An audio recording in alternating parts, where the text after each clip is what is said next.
হসপিটালে অসুস্থ রোগী যায়, তাদের সাথে সুন্দর ব্যবহার না কইরা তাদের সাথে খারাপ ব্যবহার করে। তো প্রত্যেকটা টেস্টে 100, 200, 400, 500 এরকম নিতে আছে, প্রায় 12-14 হাজার টাকা অলরেডি এই টেস্টে গেছে। আসসালামু আলাইকুম। তো কালকে অসুস্থ ছিলাম, এর জন্য ভিডিওটা বানাইতে পারি। তো এখন একটা টেস্ট দিছে এমআরআই, প্রায় 12,000 টাকার উপরে। আমি এই বোনটাকে নিয়ে হসপিটালে ভর্তি করাইছি। হসপিটালের যত ডাক্তার আছে সবাই আমার ভিডিও দেখার তারা একটা টেস্ট দিতে আছে, এই একটা টেস্ট দিছে 12,000 টাকার মতো। তারা বললো যে মেম্বার চেয়ারম্যান এগো সবকিছু কাগজপাতি নিয়ে আমি সবকিছু নিয়ে গেছি যেতে সবকিছু ফ্রি হয়। আমি যতটুকু জানি যে আমাদের সরকারি হসপিটাল, এই শেরে বাংলা হসপিটালে সবকিছু ফ্রি দেওয়া হয়, যাকে সামর্থ্য আছে ফ্রি দেওয়া হয় না। তো এই বোনটাকে নিছি, সে চিকিৎসা করার মতন সামর্থ্য তার কাছে নাই। আমি সোশ্যাল মিডিয়ায় টাকা কানেক্ট করে তারপর তাদেরকে ভর্তি করাইছি। একটা ভিডিওতে প্রায় 8 মিলিয়ন ভিউ আছে টিকটকে।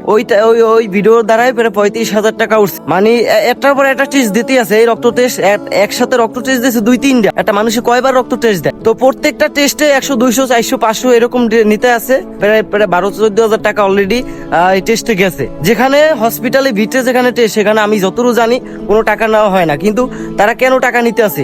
এটা সরকারি হসপিটাল, সবকিছু ফ্রি। আর কাগলেকে ফ্রি, যারা গরিব অসহায়, যাকে চিকিৎসা করার সামর্থ্য নাই তাদের জন্য ফ্রি। কিন্তু তারা ফ্রি করলো না। আমার ভিডিও দেখা সত্ত্বেও আমি কইছি যে স্যার দেখেন, এই বোনটির ভিডিও তো আপনি দেখছেন, আমার ভিডিও আপনারা তো সবাই দেখছেন।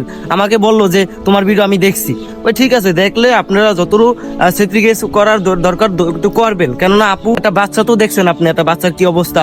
ওই বাচ্চারা রেখে যদি সে না ফেরার দেশে চলে যায় তাহলে কি পালবো ওই বাচ্চাটা? তার হাজবেন্ড তাকে সাইডে চলে গেছে। কিন্তু আমার কথাটা হচ্ছে যে এই হসপিটালে তো এই আর আমি প্রতিবাদ চাই। এই এক সপ্তাহ ধরে খালি টেস্টই দিতেছে, একটার পর একটা টেস্ট দিতেই আছে। এত টেস্ট দিলে সে কিভাবে করবে?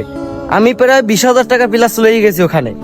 15,000 টাকার মতো খালি টেস্টেই গেছে। তো কেন করতেছে তারা সবকিছু জানি না হই না এভাবে টেস্ট, এবার এভাবে টাকা পয়সা কেন নিতে আছে? একটার পর একটা টেস্ট দিতেই আছে। আমি এটার প্রতিবাদ চাই। যখন একটা হসপিটাল, একটা নার্স আমার লাগে খারাপ ব্যবহার করছে, আমি ভিডিওটা আপলোড করার সাথে সাথে ডাক্তার কমেন্ট করছে বেড কি তোমারে বানাই দিবে।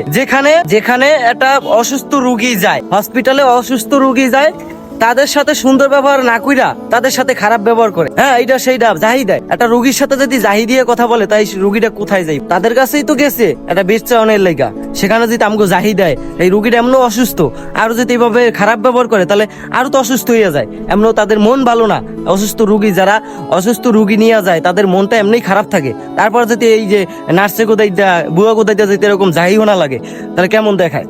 এইটা আমি ভিডিও আপলোড করছি, এই জন্য আমাকে কমেন্ট করছে যে বেড কি তোমার জন্য বানাই দিবে, তুমি খারাও, তোমার জন্য আমি বেড বানাইতে আসি।